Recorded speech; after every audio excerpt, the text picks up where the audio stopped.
हम लोग जेल में थे तो कहा जाता था कि ना अपील, ना वकील, ना दलील, कुछ नहीं। पर जो सरकार कर रही थी वो सरकार खुल के सामने थी, खुल के कर रही थी। तानाशाही नजर आ रहा था। तो व्यवस्था का तानाशाही अगर नजर आने लगता है तो फिर लड़ाई के तरीके, लड़ाई के रास्ते भिन्न प्रकार के हो जाते हैं।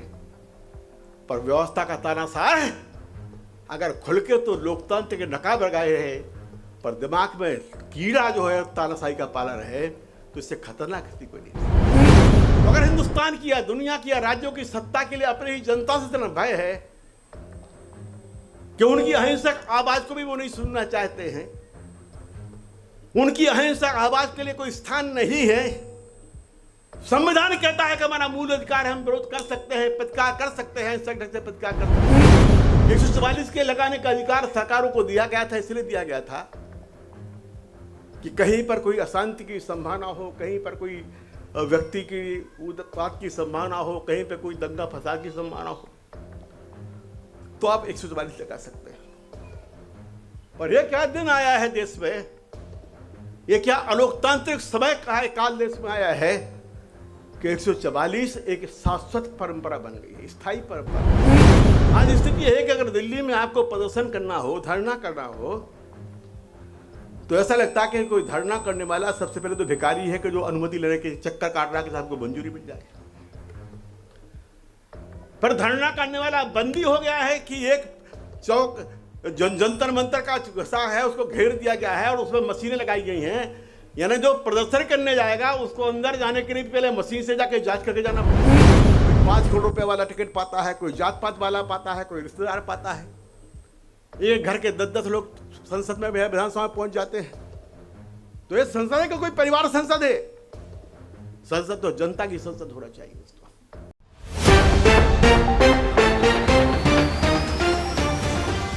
जन संवादी उत्सव के इस कार्यक्रम में इस सत्र के सहभागी भाई रेहान फजल साहब, जन संवादी इस कार्यक्रम के आयोजक और एक उत्साही पत्रकार और विचारवान व्यक्ति भाई अरविंद कुमार सिंह जी, हमारे बहुत पुराने समाजवादी साथी और संघर्ष के साथी भाई विजय नारायण जी, जयशंकर गुप्ता जी, रामधनी सिंह जी, राय साहब, निसार भाई, दयाशंकर शर्मा जी, राज्यसभा टीवी के एक जमाने के नियंत्रक भाई राजेश बादल जी, सुधीर सक्सेना जी, सुमित जी, गोरखपुर से आए हुए हमारे साथी श्याम मनोहर सिंह जी और उनकी क्रांतिकारी पत्नी भाई पंकज चतुर्वेदी जी, अरविंद कुमार सिंह जी, और इस कार्यक्रम में आए हुए सभी साथियों, दोस्तों, मित्रों, माताओं, बहनों, बच्चों,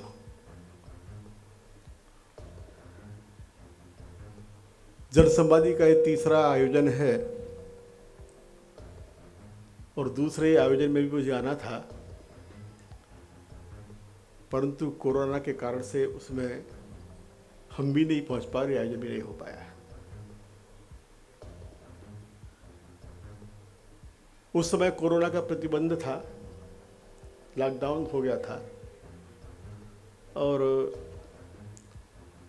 एक तीव्र इच्छा थी कि आजमगढ़ की इस महान और क्रांतिकारी धरती को प्रणाम करके आए हैं।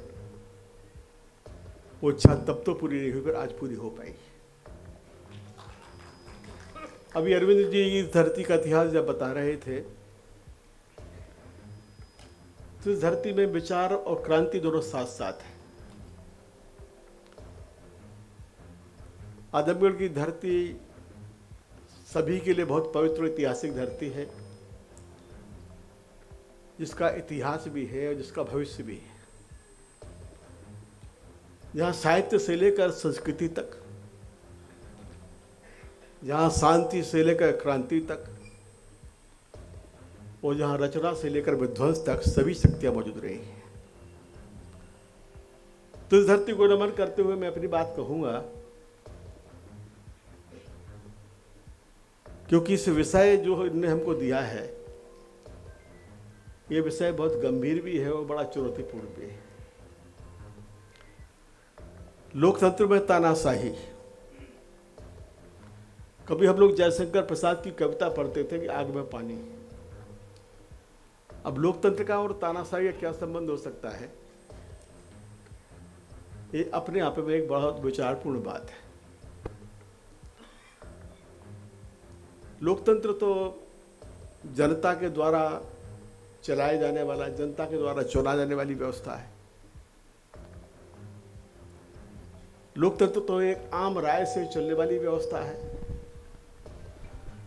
और तानाशाही एक व्यक्ति केंद्रित सत्ता की व्यवस्था है। तो एक व्यक्ति केंद्रित सत्ता की व्यवस्था क्या लोकतंत्र में हो सकती है? अगर हो सकती है तो उसके क्या कारण हो सकते हैं, वो हो जाए तो उसके क्या निराकरण के तरीके हो, ये 3 सवाल हैं। 3 सवालों पर आज हमको विचार करना है। एक विचार के तौर पर, सिद्धांत के तौर पर तो लोकतंत्र में कोई तानाशाही की व्यवस्था नहीं है, क्योंकि सही अर्थ में अगर कोई लोकतंत्र है तो लोकतंत्र का मतलब है एक विकेंद्रीकृत व्यवस्था, एक जनतांत्रिक व्यवस्था। परंतु कभी कभी ऐसा होता है कि विकेंद्रीकरण को केंद्रीकरण हदम कर लेता है। हमने दुनिया में भी ऐसा देखा है जहां यह घोषित रूप से हुआ है, कोई नीति के तौर पर हुआ है। आज रूस में या चीन में जहां साम्यवादी सरकारें हैं,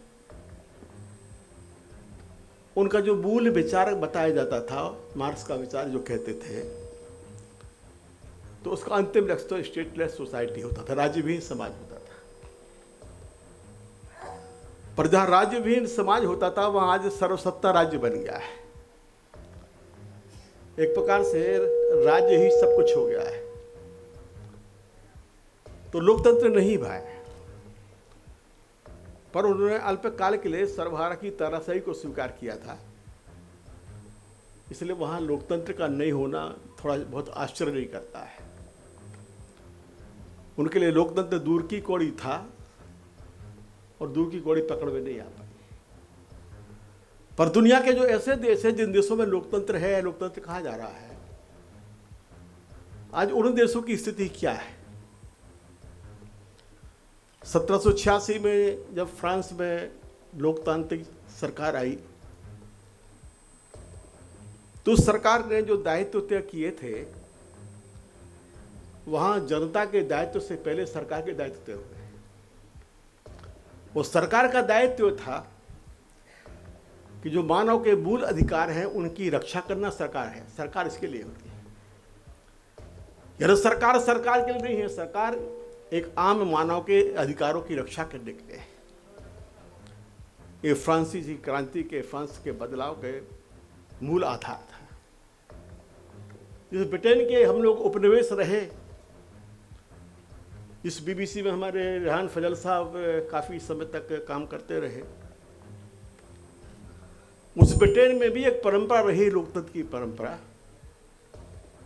कोई भी आंदोलन हो, कुछ भी संघर्ष हो, अगर सड़क रुकती नहीं है तो कोई पुलिस को रोकने का अधिकार नहीं है। हाँ, कोई पूरा जाम लग रहा हो तो एक बार रोक दे, वरना उसकी कोई आवश्यकता नहीं है। अमेरिका में एक नया दृष्टिकोण उभरा और वहां यह कहा गया कि अगर कोई सशस्त्र विद्रोह या वैसा विद्रोह नहीं होता है तो समाज को और व्यक्ति को अपने हर प्रकार की चीज को अभिव्यक्त करने का अधिकार है।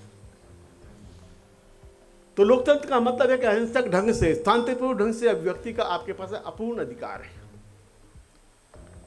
जिसमें हस्तक्षेप का अधिकार कोई राज्य को नहीं है। और नागरिक अधिकारों की जब चर्चा डॉक्टर लोहिया ने की, जब वो कांग्रेस पार्टी के उस जमाने के विदेश सचिव होते थे, तो उन्होंने एक पुस्तक लिखी थी, नागरिक स्वाधीनता। तो दुनिया के तमाम लोकतंत्रों का अध्ययन करते हुए उन्होंने लिखा था कि नागरिक स्वाधीनता क्या है और नागरिक स्वाधीनता और राज्य के रिश्ते क्या है। तो लोहिया ने लिखा कि राज्य की उत्पत्ति के साथ और नागरिक अधिकारों का लगातार संघर्ष चलता रहा है। यानी राज्य अपने आप में कहीं ना कहीं नागरिक अधिकारों के उल्लंघन करने वाली ही संस्था है। और शायद इसीलिए गांधी कहते हैं कि राज्य विहीन समाज चाहिए। व्यक्ति अपने आप पे उन्नत हो कि वो अपना राज्य खुद कर सके। लोहिया की उस किताब की भूमिका जवाहरलाल नेहरू ने लिखी थी और लोहिया ने उस किताब में नागरिक अधिकारों के बारे में विस्तार से चर्चा की थी। आज लोकतंत्र की अवधारणाएं कुछ सिकुड़ी है। अमेरिका के एक राष्ट्रपति ने कहा कि लोकतंत्र का मतलब क्या है, तो democracy for the people, by the people, of the people.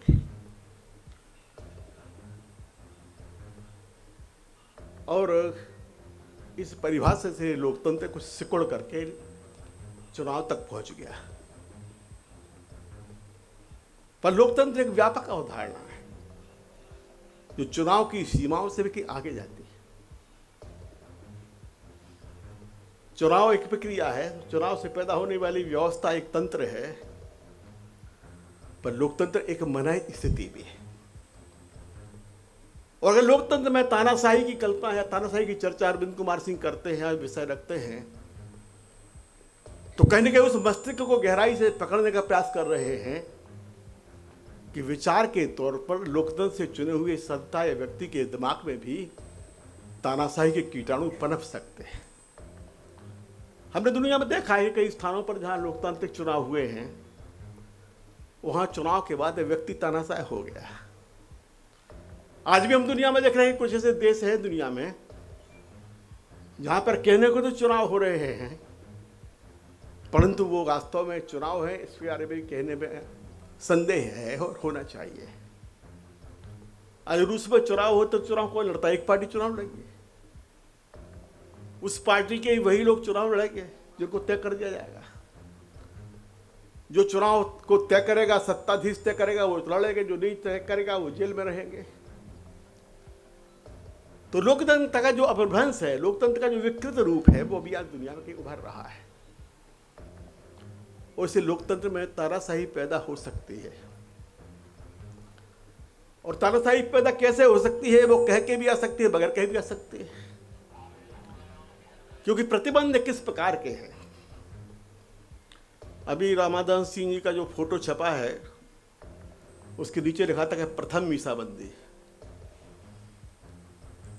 तो हमने विजय भाई से पूछा, विजय नारायण जी से, कि भाई ये प्रथम मीसाबंदी क्यों लिखा इसमें? ये समय काल मुहूर्त कैसा त्याग हुआ है?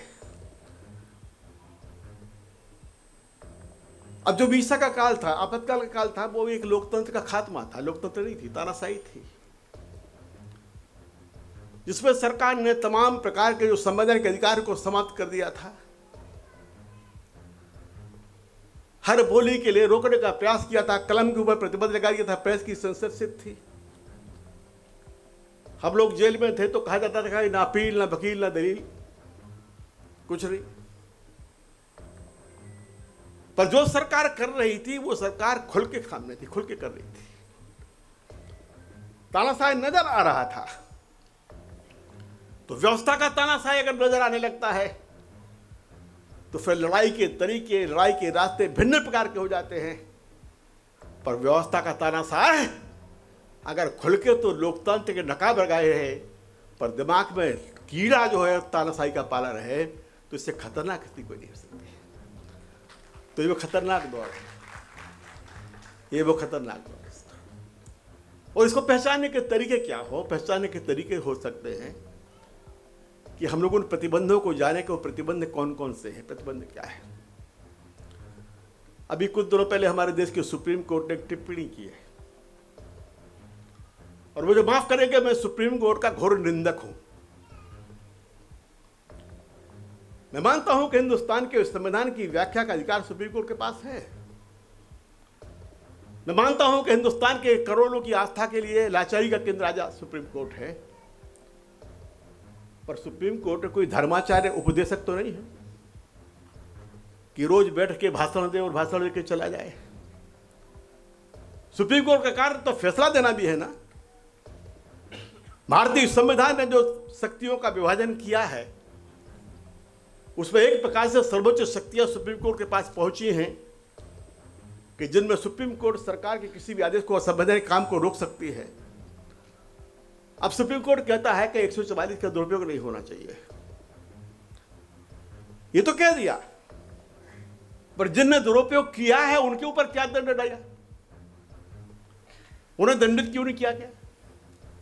अगर सुप्रीम कोर्ट हिम्मत करता कि जिस सरकार ने बरात 144 थोप के नागरिक अधिकारों का हनन किया है वो सरकार असंवैधानिक सरकार, इसके लिए इसको हम बर्खास्त करने का आदेश करते हैं, तो शायद लोकतंत्र का नया रास्ता। पर हर बात पर भाषण देते हैं, उपदेश देते हैं, ये नहीं होना चाहिए, ये होना चाहिए, ये नहीं होना चाहिए।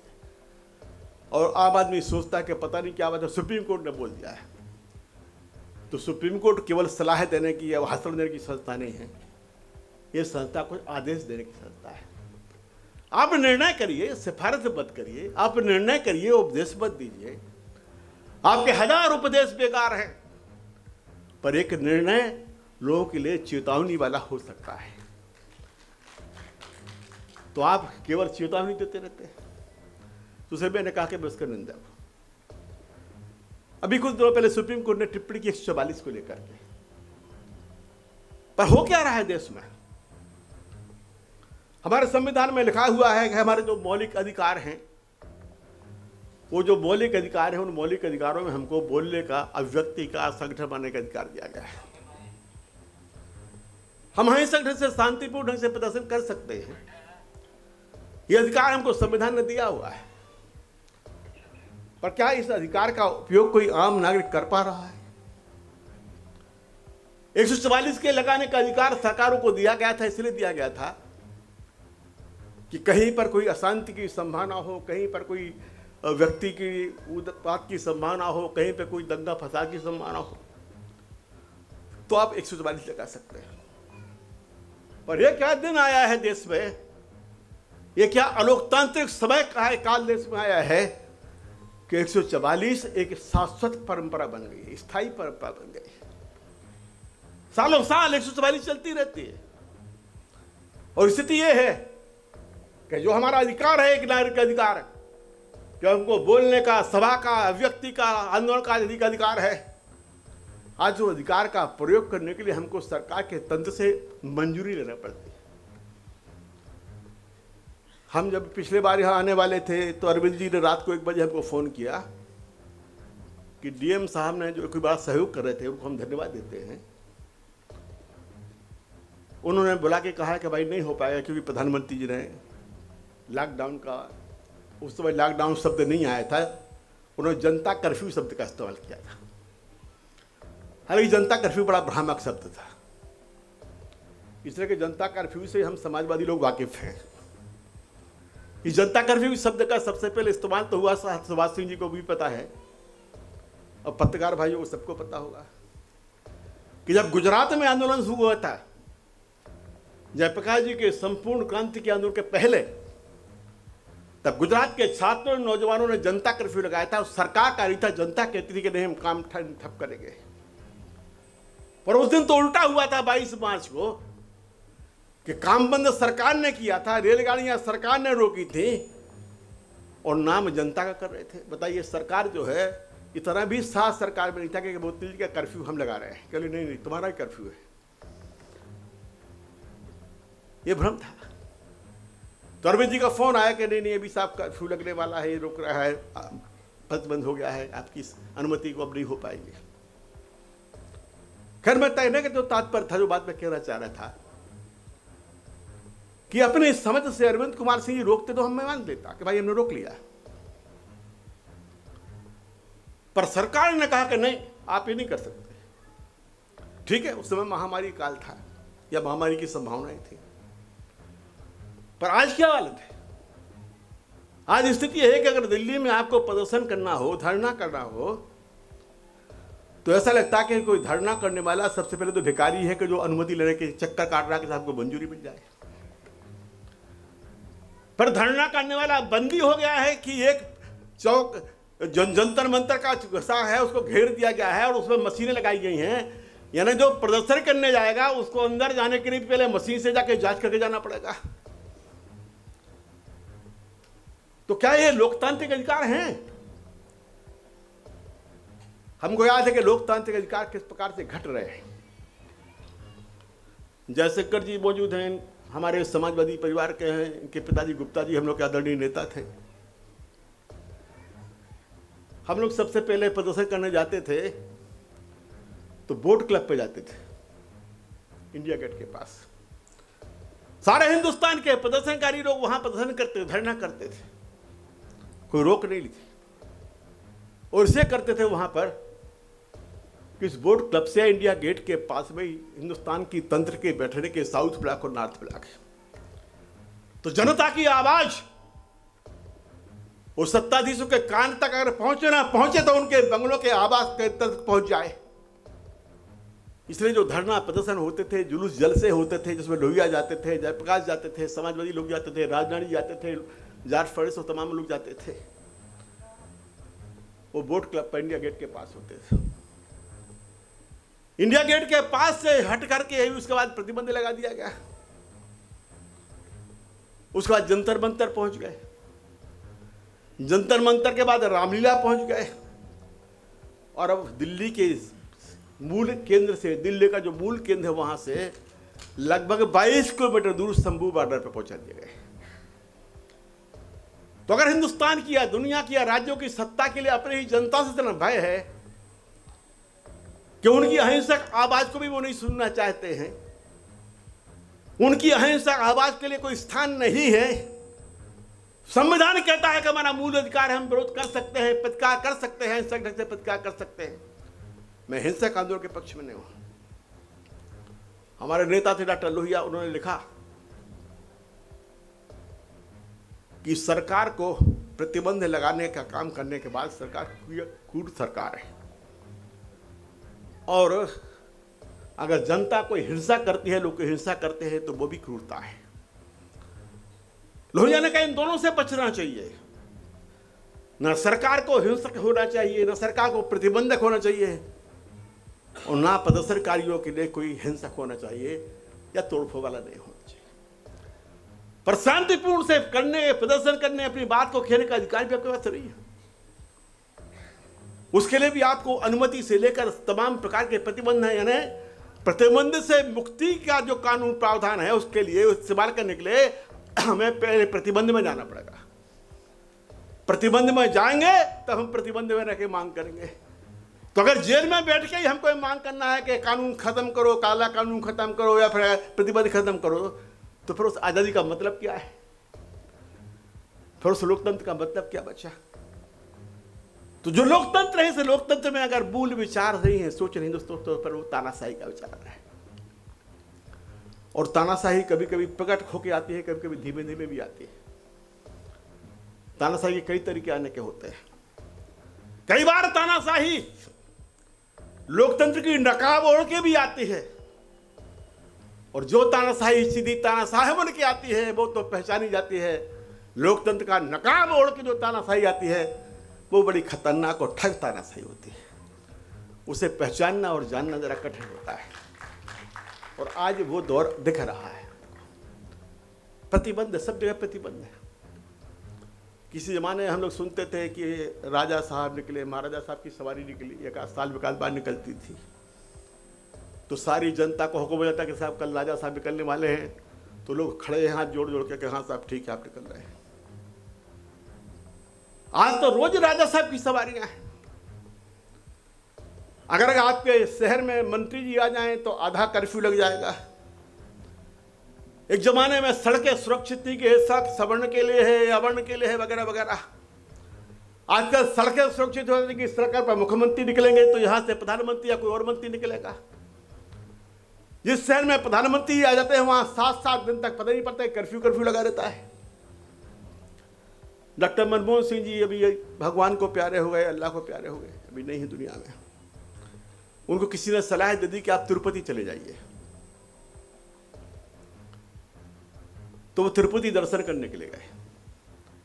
तो 7 दिन पहले से वहां की पुलिस ने सारे जितने भी दर्शनार्थी थे सबको बाहर निकाल दिया, भगवान को कैद कर दिया। तो हमने उनको चिट्ठी लिखी कि भाई ये बताइए डॉक्टर साहब कि भगवान आपके दर्शन करना चाह रहे थे कि आप भगवान के दर्शन करना चाह रहे थे? 7 दिन से भगवान ताले में बंद है, दर्शालु बाहर फेंक दिए गए, कोई जा नहीं सकता है। तो ऐसा भगवान बेचारा बताइए, इससे असहाय भगवान क्या हो सकता है। अब कुंभ भी परंपरा है और कुंभ विचार भी है। इलाहाबाद में संगम पे कुंभ हो रहा है, वो परंपरा है। पर आजमगढ़ में हरिओत कला केंद्र में अरविंद कुमार सिंह का जो कुंभ हो रहा है, ये विचार का कुंभ है। और परंपरा का कुंभ कई बार पुराना हो सकता है, जड़ भी हो सकता है, पर विचार का कुंभ तो बहती हुई गंगा है। तो असली गंगा कहाँ है? वहां तो प्रदूषित गंगा है, वहां तो थोड़ी गंदी हो गई गंगा है, गंगा मैली हो गई कहीं कहीं। पर ये विचार की गंगा जो है, ये गंगा तो सदैव प्रवाह होने वाली है। अगर मानवता को शुद्ध करेगी तो ये विचार की गंगा तो शुद्ध करेगी। तो जो बात मैं कह रहा था मित्रों आपसे कि वहां तिरुपति में भगवान कैद हो गए। जिस शहर में आ जाते हैं, एक बार मैं कानपुर में था, ये दयाशंकर जी हमारे साथी आए हैं, कानपुर के रहने वाले, वहाँ साथ थे। तो उस दिन 2 महानुभाव लोग वहाँ पहुँच गए थे कानपुर में। स्वर्गीय अटल बिहारी वाजपेयी जी प्रधानमंत्री जी वो आए, उनके कोई परिवार की शादी थी तो उसमें आए थे। और जब प्रधानमंत्री आए हैं तो एक शिष्टाचार कहते हैं, तो मुख्यमंत्री जी पहुंची, मायावती जी पहुंच गए वहाँ। तो सारे कानपुर के लिए चारों ओर से घेर दिया गया। उस दिन बहुत बारातें थी, बड़ी लगन थी उस दिन, और गर्मी के दिन थे। तो कानपुर की सीमा पर सारे दूल्हे जो हैं बेचारे खड़े थे, पुरका, क्योंकि दूल्हा जब बन के आता है, आज भी तो हमारे यहाँ पुरानी परंपरा चलती है, उसके लिए कोट वोट पहना देते हैं, गर्मी में भी कोट पहना देते हैं। कुछ नकल करते हैं कि साहब नवाब साहब की नकल है, राजा साहब की नकल, और कोई शेरवानी भी पहनवा देते हैं। अब वो बेचारा दूल्हा की हालत खराब, 45-46 डिग्री का तापमान, दूल्हा बाहर खड़ा हुआ है, और बेटियां जो हैं घर में इंतजार करने के दूल्हा आ जाए, और दूल्हा वहां परेशान है कि पुलिस जाने नहीं दे रही। तो हमने अटल जी को चिट्ठी लिखी। अटल जी हम लोग के बड़े पुराने परिचित थे, हम लोग काफ़ी समय साथ साथ में, मैंने हम जनसंघ में नहीं थे पर साथ साथ काम भी किए थे, परिचित थे। और मैं उन सौभाग्यशाली लोगों में से भी हूँ कि जिसके जिंदाबाद का नारा अटल बिहारी वाजपेयी ने भी लगाया है, और नव भारत को छापा गया। तो हमने अटल जी को चिट्ठी लिखी कि आप कृपा करके भविष्य में किसी शादी बन जाया करो। ये जो चल पड़ा है वीडियो कॉन्फ्रेंस, इससे आशीर्वाद दे दो तो जनता तो बच जाए। आज लोगों के नागरिक अधिकारों पर प्रतिबंध है, बोलने पर प्रतिबंध है, बोलने के लिए आपके लिए अनुमति चाहिए, बोलने के लिए अनुमति चाहिए। अगर हिंदुस्तान में या दुनिया में कहीं भी जन्म लेने वाले बच्चे के लिए बोलने पर प्रतिबंध लगाया जाएगा तो बच्चा गूंगा हो जाएगा। अगर समाज में बोलने पर प्रतिबंध लगाया जाएगा तो समाज गूंगा हो जाएगा। उस गूंगा होने वाले समाज को बचाना कैसे है दोस्तों? इसके खिलाफ बोलने का कैसे है? जयशंकर जी किताब लिख रहे हैं, उसमें सरकार की अघोषित तानाशाही की चर्चा करेंगे वो, पर मैं थोड़ा सा इससे बच के चलता हूँ, उससे थोड़ा बचा रहता हूँ। हमारे समाजवादी मित्र कई बार नाराज हो जाते हैं, हम इससे पूछते भी हैं कि ये तो ठीक है कि सरकार तानाशाही की ओर जा रही है, प्रतिबंध लगा रही है, पर हमें रोका किसने? हमें किसने रोका है? ये जब हम लोग बोलते साहब ईडी का बड़ा खतरा है, तो हमने कहा भाई ईडी वालों को हमारे घर पहुंचाओ। कम से कम इतना तो होगा कि जो मीडिया हमको नहीं छापता, फोटो नहीं दिखाता टीवी के ऊपर, कभी ईडी के बहाने फोटो देख लेगा, आके देख लेगा भाई हमारे घर में क्या है। अगर आप ईडी से भयभीत थे तो कहीं आप भी तो चोर हैं, वरना आप क्यों भयभीत हैं? नागरिक अधिकारों की बात वो कर सकता है जो पहले खुद नागरिक अधिकारों के लिए सम्मान करता हो। कानून की बात करने का नैतिक अधिकार हमको तब है हम खुद भी कानून की बात करते हो। संविधान की चर्चा करने का अधिकार हमको भी तब है जब हम संविधान को मानते हो। कौन सा मुकाबला, क्या है, क्या कर लेंगे? कौन सी सरकार रोक सकती है? उस समय सरकार ने घोषित रूप से रोका था तो लोग जेल गए थे, आप घोषित में जेल जाओ। आज भी अगर हिंदुस्तान की तमाम जेलों में लाख, 2 लाख, 5 लाख लोग पहुंच जाए तो बेशर्म से बेशर्म सरकार को भी झुकना पड़ेगा, वरना जनता निकाल के बाहर कर देगी।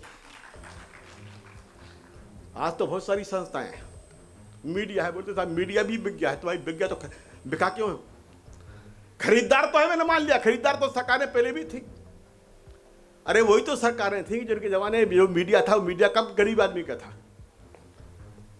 जब पहली बार डॉक्टर लोहिया ने, विजय भाई, कलकत्ता की राष्ट्रीय कार्यकारिणी के बाद में वहां पत्रकार वार्ता में कहा कि हिंदुस्तान पाकिस्तान का महासंघ बनना चाहिए, तो तमाम हिंदुस्तान के जो बड़े बड़े अखबार हैं, अंग्रेजी के अखबार हैं, बांग्लादेश के बंगाली के अखबार हैं, उन्हें छापा एक पागल का पागलपन। जो व्यक्ति 50 साल 100 साल के बाद की कल्पना कर रहा था, जो भारत पाकिस्तान की समस्या का हल करने के इनका महासंघ बनाने की कल्पना कर रहा था, जो समस्या को हल कर देना चाहता था, आज उसके लिए दुनिया मान रही है। उसके बाद में फिर सार्क बना, सार्क का संगठन बना, पर अखबारों ने तभी लिखा था एक पागल का पागलपन। तो ठीक है, मीडिया तो जिनके जहां से आएगा, मीडिया का कहां से आता है? अगर मीडिया का जन्म पूंजीवाद के तिजोरी से होता है, कारपोरेट की तिजोरी से होता है, तो मीडिया जनता का नहीं हो सकता है। कि चिंता क्यों करते हैं आप? बताइए हमको आप। भाई गाय के पेट से गधा तो पैदा नहीं हो सकता ना, और गधे के पेट से गाय नहीं पैदा हो सकती।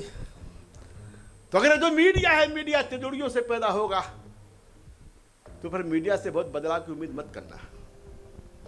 कभी कभी बदलाव को दिखाने काम किए जाएंगे, कभी कभी कारपोरेट वार होंगे, आपस के झगड़े होंगे। एक लाइसेंस चाहिए, बिरला को एक चाहिए, टाटा को एक चाहिए, अदानी को एक चाहिए, अंबानी को झगड़े होंगे। उनके झगड़े में उनका मीडिया एक दूसरे के खिलाफ लिखेगा, पर वो जनता का मीडिया नहीं होगा। जनता का मीडिया तो आपके यहाँ सार्क मीडिया थी, जो छोटी छोटी पत्रिकाएं हैं, छोटी छोटी समझ हैं, इनसे पैदा होगा। और हिंदुस्तान में अगर मीडिया को कोई वास्तव में कोई मीडिया हो सकता है, तो मीडिया जनता का और परिवार का मीडिया है। हमारे साथ गलती ये भी है कि हमने उस परिवार के मीडिया का काम खत्म कर दिया। आपातकाल था, 21 महीने हम लोग जेल में थे, प्रेस पर सेंसरशिप थी। कहाँ है जयप्रकाश? को पता था क्या? आज तो नेता पैदा हो रहा है मीडिया से। मीडिया ने 10 दिन छापा तो नेता नेता हो गया, नहीं छापा तो नेता मर गया। पर 21 माह लगातार बगैर मीडिया के रहे लोग, जनता में रहे, पर जनता के मीडिया ने जिंदा रखा। जयप्रकाश रहे, जिसके आंदोलन से पार्टियां बदली, सरकारें बदली। लोहिया के खिलाफ छापता था एक जमाने का मीडिया, पर लोहिया रहे। गांधी के बारे में कितना लिखा जाता था इस मीडिया में, पर गांधी रहे। तो जिसके साथ जनता का मीडिया होगा, उसको कोई दुनिया की ताकत नहीं रोक सकती। आप अखबार पर रोक लगा सकते हो, टीवी पर रोक लगा सकते हो, पैसा देना बंद कर सकते हो, विज्ञापन बंद कर सकते हो, पर घर में बेटे को बताने से कौन रोक सकता है? महात्मा गांधी इस देश में पैदा हुए थे। घर में बेटे को रोकने से कौन रोक सकता है कि इसी धरती पर, आजम की धरती पर राहुल सांस्कृतिक पैदा हुए थे? कौन रोक सकता है कि यहाँ पर लोहिया काम करने के लिए आए थे, लोहिया ने विचार को पहुंचाया था? कौन रोक सकता है यहाँ पर बताने के लोगों के लिए कि नवामी की धरती है? दूसरे दोस्तों, अब उस मीडिया के विकल्प के रूप में अपने परिवार और संस्कार की मीडिया को शुरू करो। अगर मीडिया का कोई विकल्प हो सकता है, तो मीडिया का विकल्प कारपोरेट मीडिया का विकल्प कारपोरेट मीडिया नहीं हो सकता है। अदानी के मीडिया का विकल्प कोई अंबानी मीडिया नहीं हो सकता है। वो तो व्यवस्था का खेल होगा आपको बुद्धू बनाने का। कभी नागनाथ में जाओ, कभी सांपनाथ में जाओ। अगर मीडिया का कोई विकल्प हो सकता है, तो विकल्प केवल जनता का विकल्प, समाज, परिवार का विकल्प, समाज का विकल्प हो सकता है। इस पर सोचना पड़ेगा। और आज नागरिक अधिकार कैसे बचे, इस पर सोचना पड़ेगा। लोकतंत्र के नाम पर अगर तानाशाही आए, इस प्रकार के तरीके जैसे आज हो रहे हैं कि सब प्रतिबंध लगाए जाएंगे, रोक लगा दी जाएगी, बोलने नहीं जाएंगे, 142 लग जाएगी, वगैरह वगैरह, तो उसका रास्ता क्या हो? ऐसा नहीं कि दुनिया में लोग लड़ नहीं रहे। एक छोटा सा देश है सर्बिया, उस सर्बिया की घटना हमको आपको बताते हैं। 1 नवंबर 2024, अभी उसके 3 महीने हुए, ये चौथा महीने चल रहा है। 1 नवंबर 24 को वहां रेलवे स्टेशन पर एक दुर्घटना हो गई। वहाँ का एक गुम्बद था स्टेशन पर, बोलते कैनोपी उनकी भाषा में, वो गिर गया और 15 लोग मर गए। तो रेलवे स्टेशन पर कैनोपी गिरी है, क्यों गिरी? इनकी हत्याओं का, इनकी मौत की जवाबदार सरकार है, व्यवस्था है। इसको लेकर वहां की जनता ने आंदोलन शुरू किया और वहां के प्रधानमंत्री को इस्तीफा देना पड़ा। लोगों ने कहा नहीं, प्रधानमंत्री अकेला नहीं चलेगा। अभी 3 माह से आंदोलन चल रहा है, 10 शहरों पे जनता सड़क पर बैठी हुई है और अब कहा जा रहा है कि राष्ट्रपति को इस्तीफा देना पड़ा क्योंकि तुम भी जवाबदार हो। अगर 15 की मौत पर एक देश का प्रधानमंत्री हट सकता है, अगर 15 की मौत पर एक देश के राष्ट्रपति को हटने की प्रक्रिया बन सकती है, तो क्या लाखों की मौत पर हिंदुस्तान में स्थिति नहीं हो सकती? परंतु जनता में वो चेतना चाहिए, जनता में अपने अधिकारों के प्रति चेतना चाहिए, अहिंसक प्रतिकार को करने की चेतना चाहिए। हम लोग नागरिक अधिकारों के बारे में सोचते हैं तो हमें फिर सिविल नाफरमानी पर सोचना पड़ेगा। जो दुनिया का सबसे बड़ा हथियार इसको गांधी ने दिया था, वो सिविल नाफरमानी का हथियार था, सत्याग्रह का हथियार था, सत्याग्रह का हथियार था। उस अधिकार का क्या मुकाबला हो सकता है? परंतु उस हथियार का प्रयोग करने वाले की अपनी शक्ति, अपनी नैतिक शक्ति होना चाहिए। गांधी के जमाने में गोलियां चलती थी तो लोग सिरे पर गोली खाते थे, लाठियां खाते थे। समाजवादी आंदोलन के दिनों में, लोहिया के जमाने में हम लोग अगर जेल जाते थे, पिटते थे, पुलिस से तो बड़े खुश होते कि पुलिस ने लाठी चलाई है, ये कभी स्वागत होता था। पर क्या वो शक्ति, नैतिक शक्ति आज आपने बची है, आज लोगों में बची है? लोकतंत्र के सारे खतरे मिट सकते हैं, घोषित या अघोषित तानाशाही को मिटाया जा सकता है, बशर्ते जनता लोकतंत्र को मरने मिटने को तैयार हो जाए। मानेंगे नहीं, मारेंगे नहीं, हम किसी के ऊपर हाथ नहीं उठाएंगे। पर लाख लोग, 50,000 लोग अगर सड़क पर बैठ जाएं 4 दिन, 5 दिन, 6 दिन और नाटक का धरना प्रदर्शन नहीं। आजकल आंदोलनों को बदनाम करने का एक बड़ा तरीका निकल पड़ा है। आजकल आंदोलन भी पर्व बन गया है। अभी दीपावली आती है ना, तो फिर एक दिन सब बहनें घर में सफाई करा लेती हैं कि भाई सफाई करो, घर जरा साफ कर लो। फिर दिवाली के दिन दिया जला लेते हैं, अगले दिन दिया उठा के फेंक देते हैं। गणेश जी का जन्मदिन आता है तो लोग गणेश चतुर्थी मनाते हैं, गणेश जी रख लेते हैं, कुछ दिन 2-4 दिन पूजा करते हैं। हमारे मराठी भाई जो हैं वो नारा लगाते हैं, जिस दिन गणेश जी को डुबाने जाते हैं, उसमें पानी में सराने के लिए जाते हैं तो बोलते हैं गणपति बब्बा मोरिया, अगले वर्ष जल्दी आ। तो आज तो भगाना हो कर अगले वर्ष आना। अरे भाई, गणपति को घर में रख लो, क्यों भगाते उनके लिए? पर नहीं, 4 दिन काली जी की पूजा करो या 9 दिन काली जी की पूजा करो, उनको भी डुबाओ। तो इस मुल्क में प्रतिभाओं को स्थान भी देना और प्रतिभाओं को डुबाना, दोनों काम साथ साथ चलते हैं। और मुल्क को बेहतर बनाना है तो प्रतिभाओं को डुबाओ मत। गणेश को दिमाग में स्थायी तौर पर रख लो, सरस्वती को दिमाग में स्थायी तौर पर रख लो, मिट्टी की सरस्वती मत छोड़ो, दिमाग में साथ साथ सरस्वती को बिठा लो, ये देश बदल जाएगा दोस्तों। ये काम करो और इसके लिए इंसान को बदलना पड़ेगा। तो सिविल नाफरमानी का मतलब क्या है? सिविल नाफरमानी का अर्थ क्या है? सिविल नाफरमानी का अर्थ है कि हम सरकार के गैर कानूनी कानून को नहीं मानेंगे। आपने 144 लगाई, गलत लगाई है, अपनी सुरक्षा के लिए लगाई है, जनता कहेगी नहीं, हम इसको नहीं मानते। आप लाठियां चलाइए, जेल भेजिए, कितनों को जेल भेजेंगे? अगर विचार के संस्कार हों तो उन्हें कौन बैठा सकता है? इसी उत्तर प्रदेश की घटना में सुनाता हूं। जयशंकर भाई, आप किताब भेजोगे उसमें लिखूंगा मैं। यहां गन्ने के रेट के सवाल को लेकर, पानी के सवाल को लेकर आंदोलन चला था। बाजू का गोरखपुर है, यहां से हमारे श्याम मनोहर आए हैं, इनकी पत्नी आई है गोरखपुर। वहां आंदोलन में 2 लोग मारे गए, एक का नाम था चंद्रशेखर, एक का नाम था फेकू। दोनों गरीब लोग थे। गरीब परिवार के लोग थे। लोहिया जेल में थे, छूटने के बाद लोहिया वहां श्रद्धांजलि सभा करने के लिए गए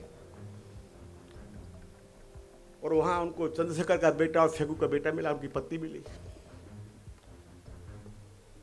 तो उनने पूछा उनसे, जिनके पिता की मौत हुई है 15 दिन पहले, 20 दिन पहले, पुलिस की गोली से जो मारे गए हैं, उनसे लोहिया ने पूछा कि आजकल क्या करते हो तुम लोग? तो बोले सोशलिस्ट पार्टी काम करते हैं। पिता शहीद हो गया पर बेटा कह रहा कि मैं सोशलिस्ट हूं, सोशलिस्ट रहूंगा। पिता मर गया पुलिस की गोली से, पर पत्नी बोल रही कि मैं सोशलिस्ट हूं, सोशलिस्ट रहूंगी।